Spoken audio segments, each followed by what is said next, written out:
Assalamualaikum warahmatullahi wabarakatuh. Alhamdulillahirrabbilalamin. Allahumma salli ala Muhammadin wa ala alihi wa sahbihi ajma'in. Amma ba'd.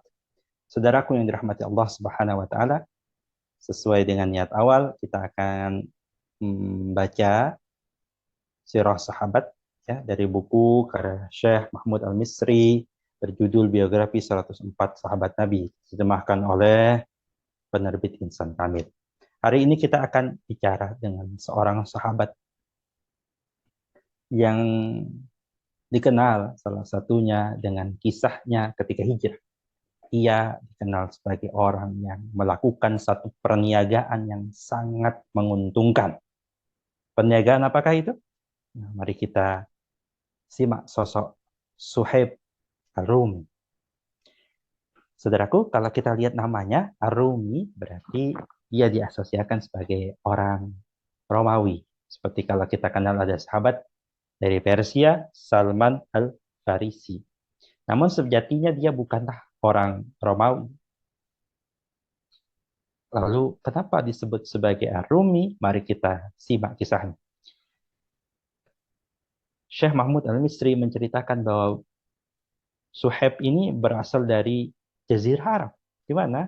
Tepatnya di sebelah hilir di pinggir sungai Efrat. Efrat itu berarti di wilayah Irak kali ini. Dari kota Mosul. Ini disampaikan oleh penulis.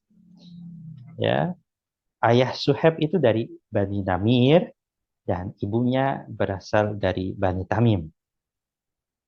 Lalu kenapa ia dijuluki Ar-Rumi?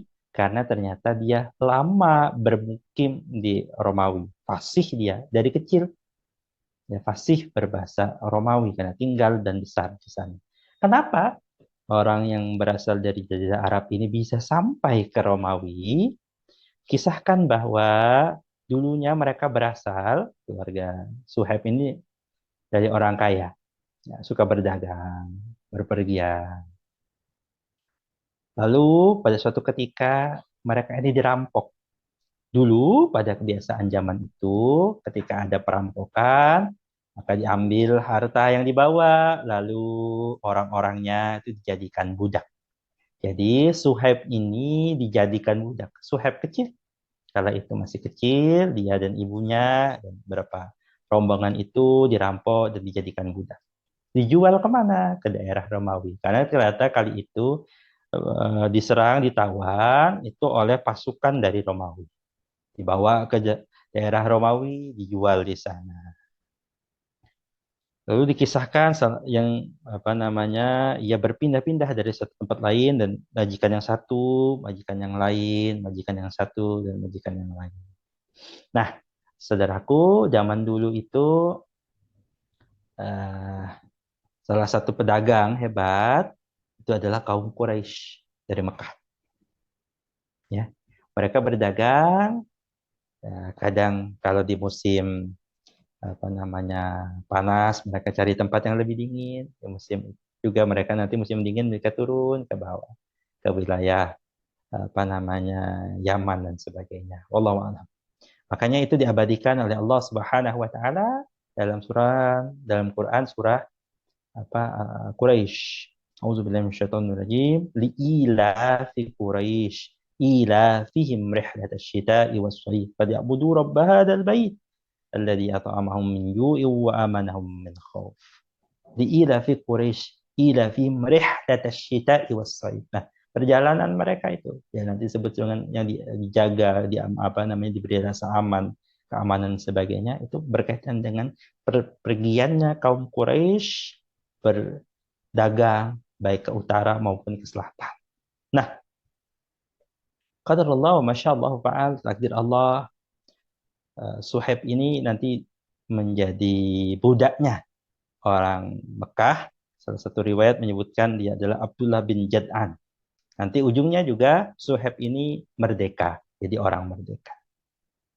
Jadi dari orang yang apa namanya berada jadi tawanan, nanti akhirnya merdeka.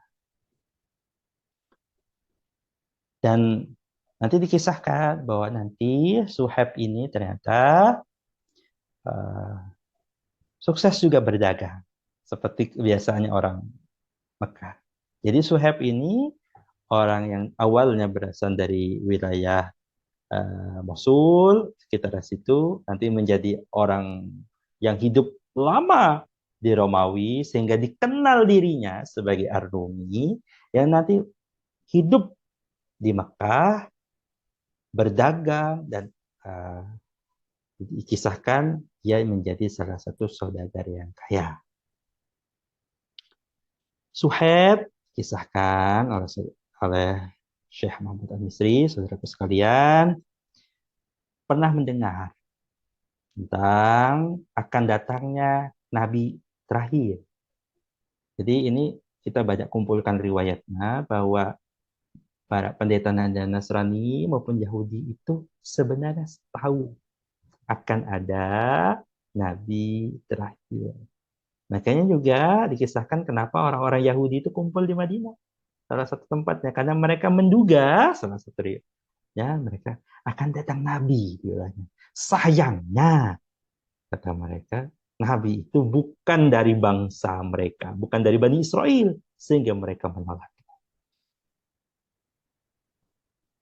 Saudaraku sekalian, nah, Suhaib ini juga mendengar dari para pendeta-pendeta Nasrani itu akan datang.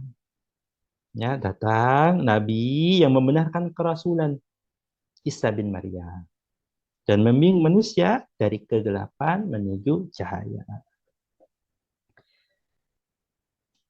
Hadirin sekalian, pada suatu hari dikisahkan di Mekah telah menyebar berita bahwa Muhammad bin Abdullah bin Abdul Muttalib mengajak orang-orang untuk menyembah Allah yang Maha Esa dan meninggalkan semua berhala, Lata, Uzza, Hubal. Jadi berhala-berhala yang dikumpulkan nanti disembah oleh orang-orang itu, bahkan dihamparkan mereka itu patung-patung itu di sekeliling Ka'bah.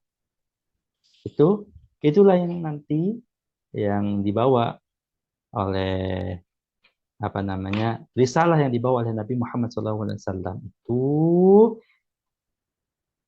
mengesahkan Allah. Orang Mekah itu mengakui Allah sebagai Rabb mereka. Mereka bisa mengucapkan Bismika Allahumma. Tapi mereka menyadakan, membuat sekutu-sekutu, suatu tandingan-tandingan bagi Allah Subhanahu wa taala. Itulah yang ditentang dari dakwah tauhid ini. Kita ingin mengesahkan Allah Subhanahu wa taala. Suhaib pun ketika datang kabar itu, kenabian itu, kemanakah Muhammad mengajak orang-orang, katanya. Ternyata Muhammad mengajak orang-orang untuk memerdekakan diri dari penghambaan kepada berhala, mengajak untuk saling mengasihi, mengakui persamaan, penegakan keadilan, dan keluar dari kegelapan menuju cahaya. Itu ajaran yang ditangkap oleh orang-orang kala itu, terutama nih oleh Suhaib Ar-Rum.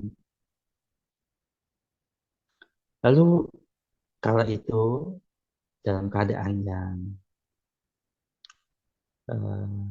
hati-hati, Suhaib bersama, kalau itu dikisahkan berhati-hati ia sampai ke rumah Arkom, ya. Dulu kan kita kenal ada istilah Baitul Arkom, rumahnya Arkom.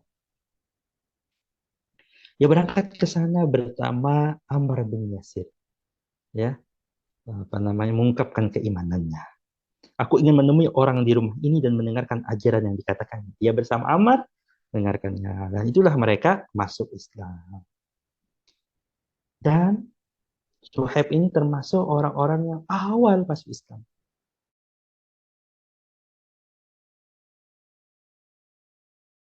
Ya, pertentangan yang begitu keras dari kaum Quraisy kafir kala itu menentang dakwah Nabi Muhammad Sallallahu Alaihi Wasallam. Apa yang dilakukan mereka? Mereka menyiksa. Sejarah mencatat ada Ammar bin Yasir, keluarga Ammar itu. Ada Bilal ya, yang dikisahkan heroik sekali, ditumpuk batu dan sebagainya. Nah, orang-orang ini biasanya adalah orang-orang yang tidak dapat perlindungan. Jadi dulu modelnya di Mekah itu adalah siapa melindungi siapa. Selama ada yang melindungi, orang tidak akan berani. Kenapa? Karena ketika dia menyakiti orang yang seseorang yang dilindungi oleh orang lain, misalnya Nabi dilindungi oleh pamannya Abu Thalib, maka menyakitin Nabi Muhammad itu berarti mengajak perang, mengobarkan perang pada keluarga besar Abu Thalib.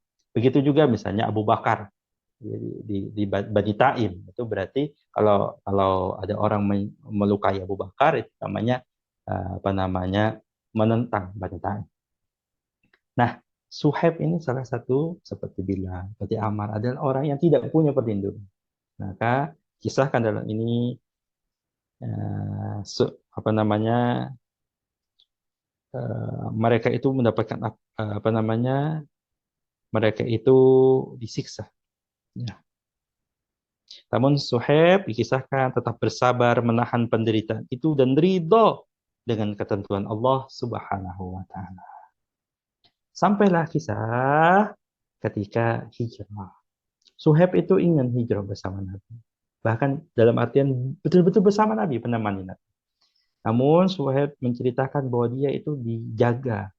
Jadi para sahabat itu ketika para pemimpin kafir Quraisy tahu para sahabat ini mau hijrah, sebagian sudah berhasil hijrah, karena hijrahnya kan berganti pelan-pelan, masing-masing, tidak satu rombongan. Nah, Suhaib ini dijaga. Dia nyari kesempatan bagaimana supaya bisa cari. Bisa selamat aku berangkat. Nah, dikisahkan ya, suatu ketika mencoba pelan-pelan. Namun, masih juga ketakutan. Nah, kisah yang monumental kisahkan dalam banyak kitab-kitab sirah adalah ketika Suhaib Ar-Rumhi ini hijrah dan ketahuan orang-orang kafir Quraisy, apa yang dilakukan oleh Suhaib? Dia tawarkan, bagaimana pendapat kalian, kata Suhaib, jika seluruh hartaku aku serahkan kepada kalian, apabila kalian akan membiarkanku meneruskan perjalananku. Mereka jawab, iya. Jadi Suhaib itu bisa meninggalkan Mekah karena ia meninggalkan hartanya. Oleh karena itu ketika Suhaib datang ke Madinah tanpa membawa harta apa-apa, itu karena dia dia jual hartanya untuk kebebasan dia gitu. Jadi itu yang disebut oleh Nabi sebagai Suhaib telah mendapat keuntungan yang besar. Suhaib telah untung, Suhaib telah sangat apa namanya mendapat keuntungan. Kenapa? Karena Suhaib telah membeli agamanya, dalam artian yang mendapatkan agamanya itu dengan apa? Dengan hartanya. Ia tebus hijrahnya itu dengan ia keluarkan seluruh hartanya. Kisahkan dalam proses itu orang Quraisy itu menyampaikan begini, wahai Suhaib, engkau datang ke Mekah ini dalam keadaan miskin dan bersama kami engkau jadi kaya. Oleh karena itu Suhaib, ya aku keluar sebagai orang miskin lagi dari Mekah, tinggalkan harta untuk kalian. Begitu, luar biasa.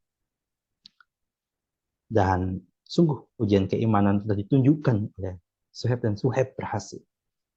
Dikisahkan Suhaib juga mengikuti berbagai baiat, berbagai jihad bersama Nabi Sallallahu Alaihi Wasallam. Suhaib berusia cukup panjang, ya, dikisahkan sampai usia 70 tahun, melewati masa-masa kekhalifahan, ya. Ketika masa Abu Bakar, ia menemani Abu Bakar. Ketika masa Umar, dikisahkan tuh. Ada satu riwayat dikisahkan Umar mensolati Abu Bakar ketika meninggal. Maksudnya salah satu menjadi imam, ya, menjadi imam sholat jenazah. Sedangkan yang mensolati Umar adalah Suhaib. Ketika apa namanya Umar bin Khattab itu ingin dikuburkan, kan ada beberapa orang yang masuk ke liang untuk menerima jenazah dari atas, diletakkan ke orang yang di dalam liang lahat yang nanti akan meletakkan jenazah itu ke tempatnya dalam kubur itu.